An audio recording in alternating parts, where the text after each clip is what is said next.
Leaders in Benton held an open house tonight to discuss building a new bike path in and around town.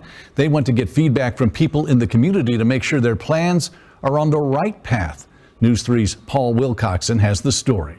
This is about finding out from residents in terms of where they like to bike to in the future. And with the input from the open house, as well as surveys, the planning committee believes they have a good idea of what the people want to see when it comes to a future bike path. We've seen a lot of is desire to connect to the trails that are around Wren Lake. So I think folks really want to connect, downtown and Benton in general to the existing trail system. Shane Martin lives in Benton, and he says one of the best parts about the idea is developing a path that leads from Wren Lake to the city. I love it, especially if we could connect the Wren Lake Trail into a trail down 37 that's safe or somewhere to connect to downtown.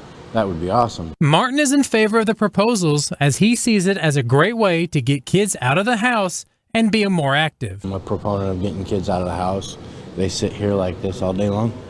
It gets them out doing something. Those on the planning committee were also interested in hearing concerns from the people in Benton. Concerns like those from Gerald Pyron. He's an avid biker, but he wants to make sure safety is a priority when it comes to selecting the right destination. My concern is hooking on to the paths that are already established and getting them to the park or uptown.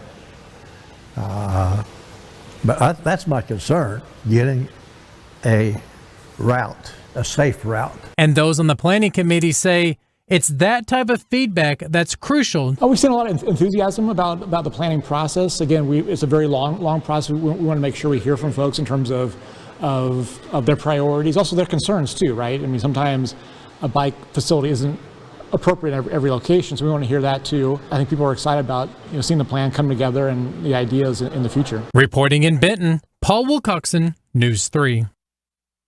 There is still time to have your voice heard. City leaders are asking you to fill out a survey. You can find that by going to bentonbikeplan.com.